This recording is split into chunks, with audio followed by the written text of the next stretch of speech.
पिछले क्लास में हम लोग चैप्टर नंबर 5 चल रहा था ग्रुपिंग ऑफ सेल का, क्वेश्चन नंबर 27 तक सॉल्व किए थे। अभी आप देखिए क्वेश्चन नंबर 28 से। Battery is dissipating a maximum power of 16 watt in a lamp. एक बैटरी है जो किसी लैंप को, मानिए कि एक लैंप है 8 ओम का, इसको 16 वाट पावर देता है।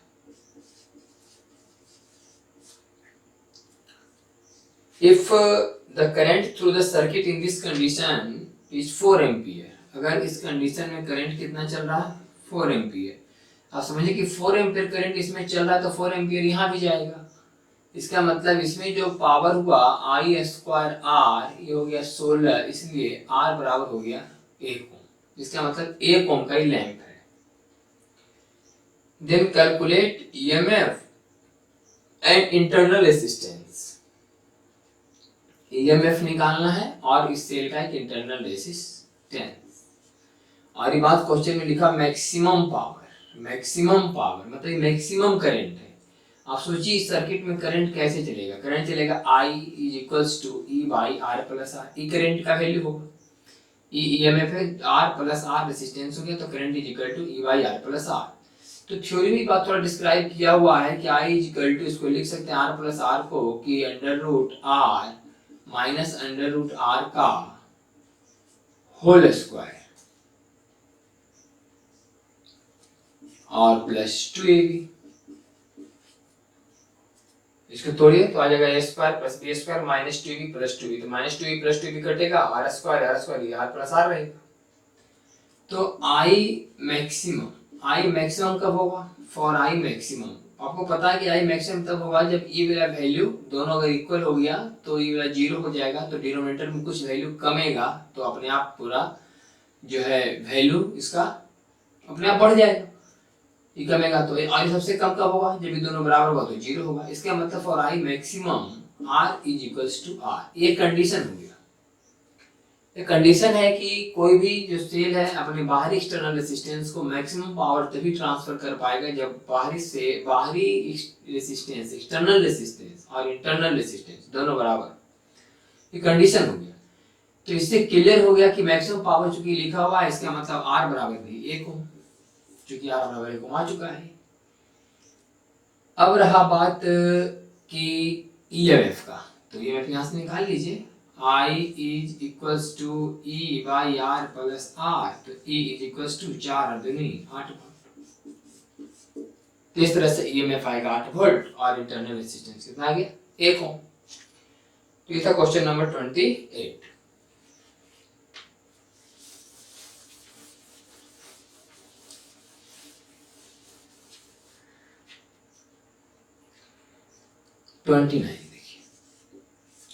देखो cell is dissipating a maximum power of 9 watt in a bulb. एक सेल है जो इसको 8 ओम को मैक्सिमम पावर 9 वाट देता है। If the current through the circuit in this condition is 3 ampere, इसमें करंट चल रहा है 3 एम्पीयर। आप समझ सकते हैं कि I स्क्वायर R बराबर 9, तो R बराबर फिर से 1। जब R बराबर 1 तो R बराबर भी 1, क्योंकि मैक्सिमम पावर का बात हो रहा है। तो what is the EMF and internal resistance? Internal resistance तो कम हो गया, बाकी बचा ईएमएफ। तो लिखिए कि I is equals to E by R plus R। I का मान लिखा हुआ है 3, का वैल्यू पता नहीं, R प्लस R मतलब यह, तो E बराबर कितना आएगा 6 वोल्ट। सेम सवाल क्वेश्चन नंबर 28 29 में कुछ ज्यादा अंतर है नहीं, ज्यादा एकदम सेम टू सेम सवाल है। तो यह क्वेश्चन नंबर 29। 30 नंबर क्वेश्चन देखिए। देखो cell of EMF E and internal resistance R। एक सेल जिसका ईएमएफ E और इंटरनल रेजिस्टेंस R है is connected to a resistance R। Calculate the maximum power which can be delivered in the external resistance। Maximum power इसमें कितना जाएगा? तो maximum power जाने के लिए तो पता है कंडीशन क्या बराबर R होना चाहिए, और मैक्सिमम पावर कितना जाएगा? तो I स्क्वायर R। I का वैल्यू कैसे निकलता है? E by R plus R से।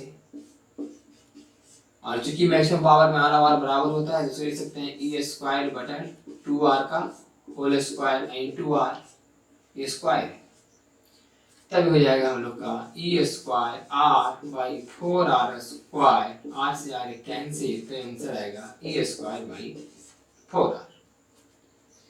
ये क्वेश्चन नंबर आपका 30 हुआ।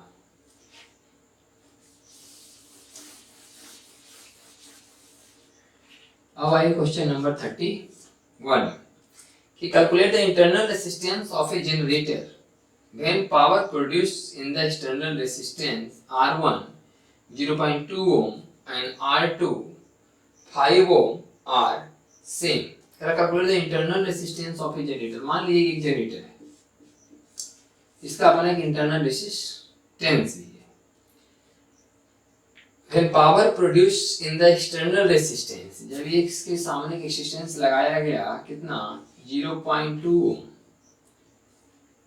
and R2 5 ohm, एक बार लगाया गया 0.2 ohm और एक बार 5 ohm।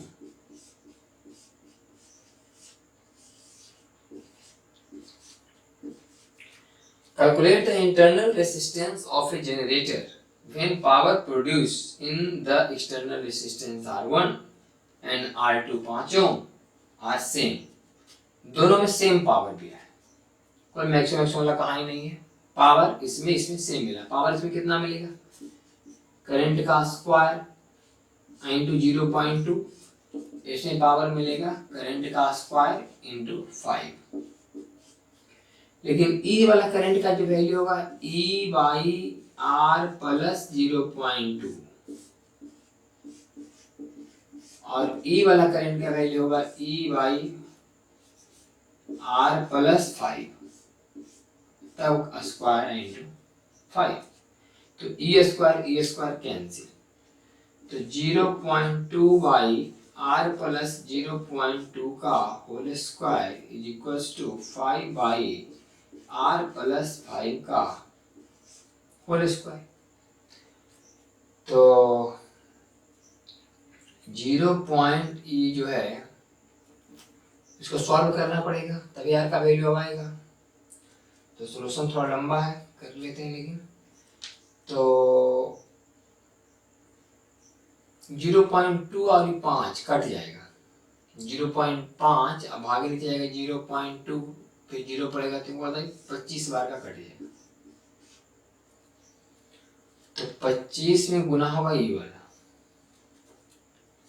यहाँ देखिए 25 में गुना होगा ये वाला तो कितना होगा ये स्क्वायर। हमको लगता है इसमें कुछ करने से फायदा नहीं है, गुना दोनों तरफ वर्गमूल कर देते हैं, तो 1 बटा आर प्लस 0.2 बराबर 5 बटा आर प्लस 5, दोनों तरफ रूट कर दिए, इसमें लंबा जाता। तो अभी हो जाएगा कि R plus 5 is equals to 5 into R plus 0.2, तो जगह आर प्लस 5 बराबर 5r प्लस 1, तो 5r में एक इधर चला जाएगा तो 4r और 5 इधर आएगा तो भी 4, इसका मतलब r is equals to 1। Question को फार्मूला नहीं लगाया, बस इस कंडीशन का पावर और इस कंडीशन का पावर दोनों को निकाल करके इक्वल किया गया। इसमें करंट अलग चलेगा, इसमें करंट अलग चलेगा। मान लीजिए इसमें करंट I1 चल रहा है, इसमें करंट I2, तो ये I1 स्क्वायर आर, ये I2 स्क्वायर आर, दोनों पावर सेम है। उसी को आगे बढ़ाते गए, यहाँ सॉल्यूशन थोड़ा आसान हो गया, अगर दोनों तरफ वर्गमूल कर दें तो r इक्वल्स टू 1। आगे बढ़ते हैं 32 में, इसी में 32 की कि देखो question calculate the efficiency of the generator, efficiency निकालना है। तो एफिशिएंसी कैसे निकलेगा, माने कितना मतलब ही दिया, कितना परसेंट एनर्जी दिया है। इन देखो question calculate the efficiency of the generator in the 2 cases, इस केस में और इस केस में आपको बताना है एफिशिएंसी।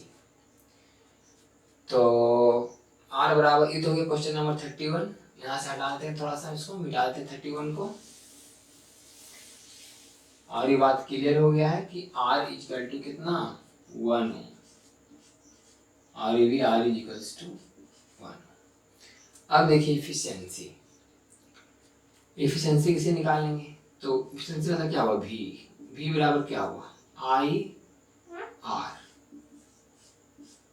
और आई बराबर क्या हुआ E by are plus r, I two 0.2, तो v बराबर e इंटू 0.2 बाई 1.2, तो v is equals to e by कितना 6, v बराबर e बाई 6, तो v बटा e बराबर 1/6, तो परसेंटेज कितना होगा v बाई e इंटू 100, तो 1/6 इंटू 100 बराबर ये कितना हो गया 50/3, तो ये 16 पॉइंट कुछ आएगा, आ रहा 16.7 के आसपास। जैसे आउटपुट हुआ कौन v, इनपुट हुआ कौन e में से v जा रहा है, तो इफिशिएंसी और क्या होता है आउटपुट बटा इनपुट इंटू 100। इस तरह से पहला का इफिशिएंसी आ गया।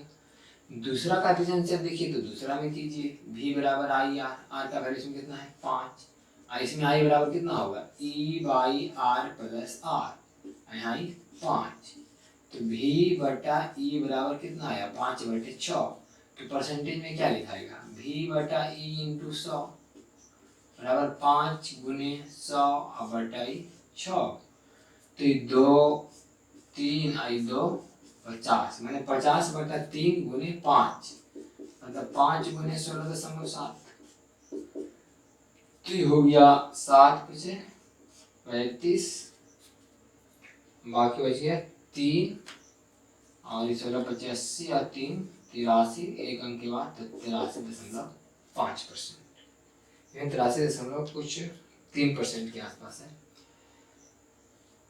तो वैसा है तो देखिए पूरा करके थोड़ा 250/3 करके पूरा का पूरा तब वहाँ तक आ जाएगा, क्योंकि यहाँ पर 16.7 तो दिया हुआ है, लेकिन हम पूरा कैलकुलेट किए नहीं थे कि 16.7 ही आएगा, लेकिन प्रोसेस सही है। कैलकुलेशन जो यहाँ से करना पड़ेगा थोड़ा सा आपको, 250 कर लीजिएगा आप भागे 3 इस तरीक़ा से।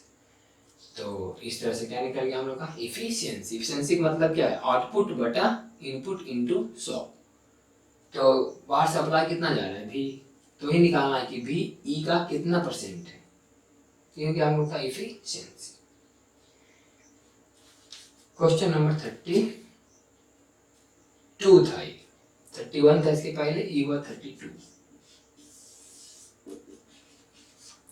था। नेक्स्ट देखते हैं 33।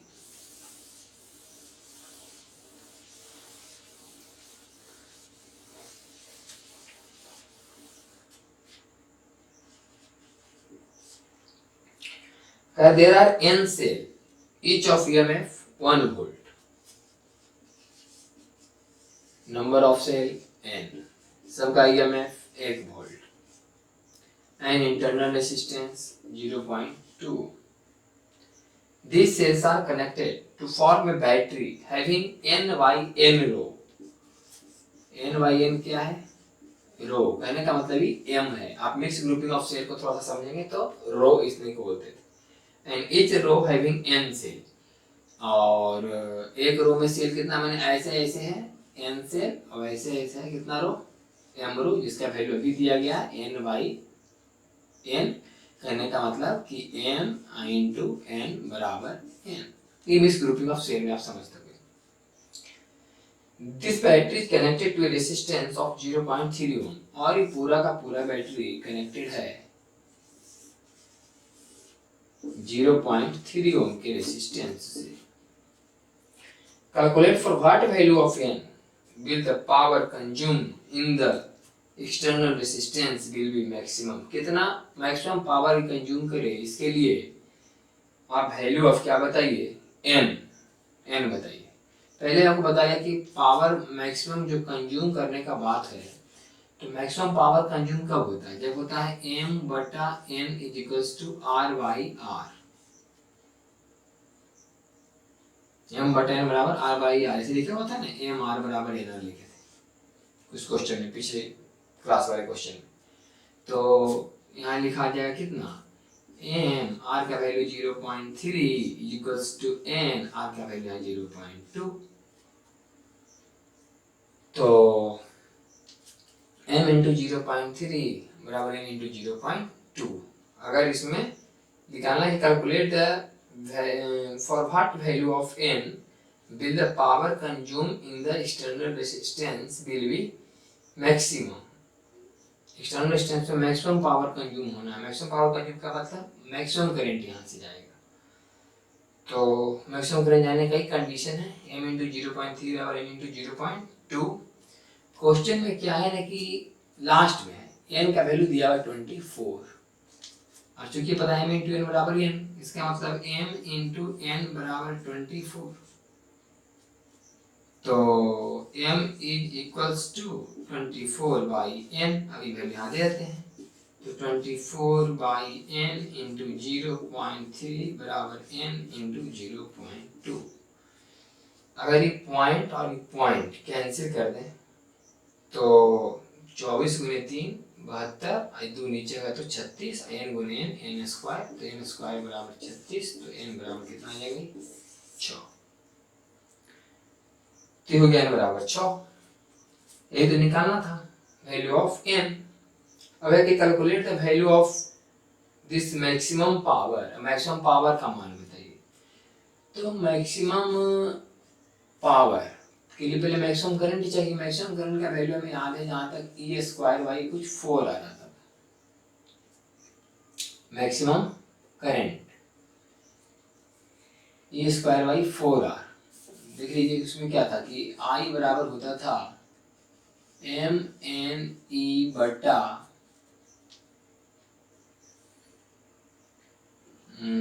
I होता था n e बटा r plus n r by m, basic से। तो I बराबर होता था m n e बटा m r plus n r। तो I बराबर m n e, I m r n r तो बराबर होता है मैक्सिमम करंट के लिए।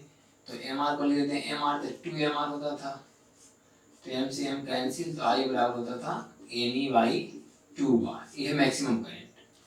तो मैक्सिमम करंट कितना हुआ, n का वैल्यू तो आई गया 6, I का वैल्यू 1 2 और r का वैल्यू 0.3, तो आ जाएगा आपका 10 एम्पियर। तो पावर मैक्सिमम कितना होगा, मैक्सिमम पावर निकालना तो I square r, I square और r का वैल्यू 0.3। तो इस तरह से आ जाएगा 100 और गुने 0.3 बराबर कितना आएगा 30 वाट। तो मैक्सिमम पावर कितना खाएगा 30 वाट। ये था क्वेश्चन नंबर 33, जो कुछ कॉम्बिनेशन ऑफ सेल है, कॉम्बिनेशन ऑफ सेल पर आधारित क्वेश्चन, पिछले वाला क्वेश्चन है। ये था question number 33।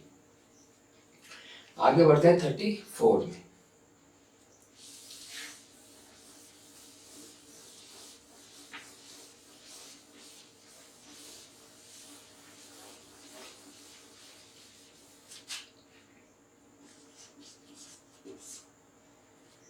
there are 27 cell, each of resistance 2 ohm, number of cell कितना है 27, each of resistance 2 ohm, they are grouped to form a battery। इसको ग्रुप करके बैटरी बनाया गया है, मैंने कुल सेल को ऐसे लिखिए। if this battery is dissipating a maximum power in a 6 ohm resistor, पूरे से 6 ohm में मैक्सिमम पावर दिया जा रहा है, then what is the internal resistance of the battery। करा कि there are 27 cell, each of resistance 2 ohm, they are grouped to form a battery। इसको ग्रुपिंग करके एक बैटरी बनाया गया 27 सेल को।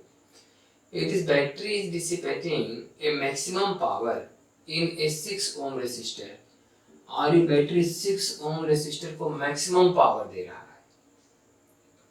then what is the internal resistance of the battery। तो बताइए कि बैटरी का इंटरनल रेसिस्टेंस क्या है। और दिखाओ कि दे आर ग्रुप्ड, मतलब ये मिक्स्ड ग्रुपिंग का, मिक्स्ड ग्रुपिंग है। ये क्वेश्चन है मिक्स्ड ग्रुपिंग का है। तो बताइए कि what is the internal resistance of the battery. Battery का इंटरनल रेसिस्टेंस बताना है, बैटरी का। जैसे मिक्स ग्रुपिंग में क्या होता है, I इज इक्वल्स टू होता है Ne by are plus N R by N, यही चाहिए हमको बैटरी का इंटरनल रेसिस्टेंस। ये तो एक सेल का इंटरनल रेसिस्टेंस दिया हुआ ना 2 ओम, पूरे बैटरी का इंटरनल रेसिस्टेंस चाहिए, equivalent internal resistance NR by M. तो आपको पता है कि NR बाई एम तभी निकलेगा जब N और M निकलेगा। अच्छा, दूसरा बात कि मैक्सिमम पावर चूंकि क्वेश्चन में लिखा हुआ है, इसका मतलब है कि MR is equals to NR। पहला बात ये होगा कि M इंटू 6 बराबर N इंटू 2, मतलब 3M बराबर N। ये हो गया पहला पॉइंट। दूसरा पॉइंट कि कुल नंबर ऑफ सेल 27 है, इसलिए N इंटू M बराबर 27। जहाँ N बराबर 3M तो 3M इंटू M बराबर 27, तो M स्क्वायर बराबर 9, तो M बराबर 3। जब M बराबर 3 तो N बराबर 9। अब आंसर में आ जाइए, आंसर है हम लोगों का कितना, NR बाई M, तो N हो गया 9, R हो गया 2, M हो गया 3, तो 3 3 9 और 3 दूनी 6। आंसर कितना आएगा 6। ये था 34। अब 35 में लिखा हुआ है कि in the question how are they group, grouping कैसा है। तो n का मान कितना है 9, मतलब कि एक रो में 9 सेल है। कुल रो कितना है, m का मान कितना है 3, माने कुल रो कितना, ऐसे क्या होता था रो, ऐसे क्या होते थे सेल, n सेल, एक रो में n सेल होता, ऐसा ऐसा m रो होता था, m रो। तो ये जो रो का संख्या वो कितना आएगा 3, और एक रो में कुल सेल की संख्या कितना आएगा 9। तो ये जो क्वेश्चन नंबर 35 का आंसर होगा, m इज इक्वल टू 3 और n is equals to 9। 36 that there are several cells each of elements 2 volt, बहुत सारे सेल हैं, हर एक 2 वोल्ट का है, and internal resistance 0.5 ओम, हर एक 0.5 ओम का है। It is designed to obtain a current 8 ampere, इसको इस तरह से बनाया गया ताकि वो 8 एम्पीयर करंट, एक सेल नहीं, सेल को मिलाकर के, ढेर सारे सेल को मिलाकर एक बैटरी बनाया गया मिक्स ग्रुपिंग करा करके, और वो 8 एम्पीयर देने में सक्षम। Their combination in an external resistance 5 ओम, किसको 8 एम्पीयर दे रहा है 5 ओम। जब सेलों के ढेर सारे कॉम्बिनेशन को मिला के बैटरी बनाया गया, जो उसको सिर्फ 5 ओम से जोड़ा गया, तो 8 एम्पीयर सप्लाई दे रहा है। तो calculate the minimum number of cell required, minimum number of cell, यही क्वेश्चन का मेन पॉइंट है। मिनिमम नंबर ऑफ सेल जैसे ही बोल दिया, इसका मतलब कि करंट की मैक्सिमम वैल्यू है 8 एम्पीयर, क्योंकि हमारे पास जो सेल है वो मिनिमम नंबर ऑफ सेल है, उतना से 8 एम्पीयर नहीं करता, उससे अगर कम सेल हुआ तो फिर 8 एम्पीयर नहीं निकल पाएगा। मतलब उस कॉम्बिनेशन के लिए वो 8 एम्पीयर मैक्सिमम करंट, अगर वो 8 एम्पीयर मैक्सिमम करंट नहीं है, मतलब अगर ये जो पूछ रहा है कि मिनिमम नंबर ऑफ सेल, तो अगर 8 एम्पीयर मैक्सिमम करंट नहीं है, माने 8 एम्पीयर से अगर और ज्यादा वो देने में सक्षम है, इसका मतलब 8 एम्पीयर के लिए ये जो कॉम्बिनेशन हम लोग का है मिनिमम नंबर ऑफ सेल का नहीं हुआ।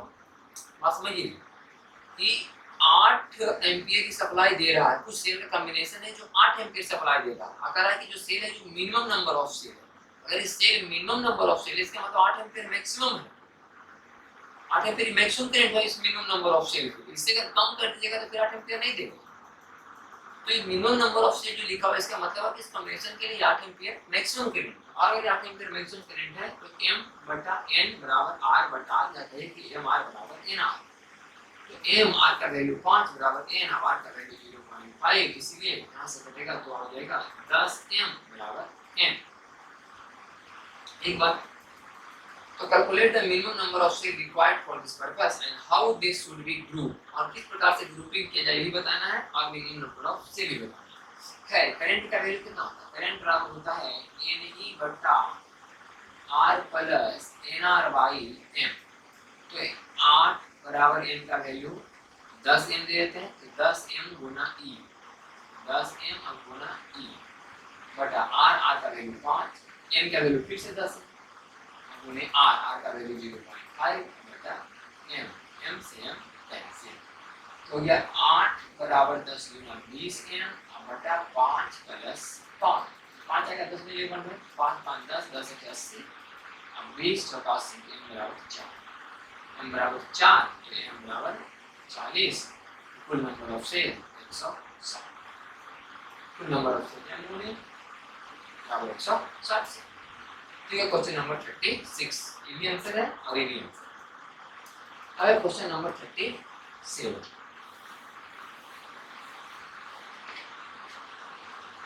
Because there are n identical cell connected to a resistance R. Number of cell कितना है n. Our current resistance R. What should be the value of their internal resistance so that current remains same when they connected in series and in parallel. n cell को series में लगाया गया, n cell को parallel में लगाया गया. दोनों बार current क्या दिया? सेम. मतलब Ne बटा R प्लस Nr बराबर E बटा R प्लस Nr RY. ये सीरीज कॉम्बिनेशन में करंट का फॉर्मूला है, पैरेलल कॉम्बिनेशन करंट का फॉर्मूला. तो ईएमएफ ई और आर रेजिस्टेंस वाला सेल एक बार n को सीरीज में लगाया गया, एक बार पैरेलल में, दोनों बार करंट सेम आया. तो ये ई से ही कैंसिल. तो n r plus n into r by n बराबर r प्लस nr.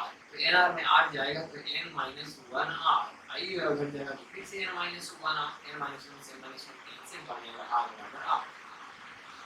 मतलब कि इंटरनल रेजिस्टेंस कितना आया? एक्सटर्नल रेजिस्टेंस के बराबर. 38 नंबर सवाल में लिखा हुआ है कि लास्ट सवाल है, how many cells each of EMF 2 volt, each of EMF 2 volt and internal resistance 0.2 ohm. ऐसा से कितना सेल करंट इन सीरीज में लगा दिया जाए in order to obtain a current 5 ampere. 5 ampere current निकालने के लिए कितना सेल लगाया जाए? तो सीरीज में होता है Ne बटा R plus Nr, which make the potential difference across the cell equal to 110 volt. और potential difference 110 वोल्ट हो जाए. मतलब I R बराबर 110, मतलब 5 गुने R बराबर 110. तो 5 गुना बराबर 100, यही पर छोड़ते हैं. यहाँ देखते हैं कितना, तो निकाल लो R का वैल्यू. R बराबर कितना है? 22. अभी हम मान लेते हैं. तो 5 बराबर n गुने E का मान 2 यहाँ 22 प्लस n का मान पता नहीं, अब r का मान 0.2. तो ये 22 5 110 और 5 गुने 0.2 बराबर 1, तो n बराबर 2n. n बराबर कितना है? 110 से ऐसा 110 से लगाया जाएगा सीरीज में, तब जाकर के करंट देगा 5 एम्पीयर और पोटेंशियल डिफरेंस होगा 110. इधर क्वेश्चन नंबर 30. इस चैप्टर खत्म हुआ है. नेक्स्ट क्लास में हम लोग बहुत इंपॉर्टेंट चैप्टर है अगला, किरचॉफ लॉ. इसी में ज्यादा करंट में मजा आएगा. तो नेक्स्ट क्लास में देखेंगे किरचॉफ.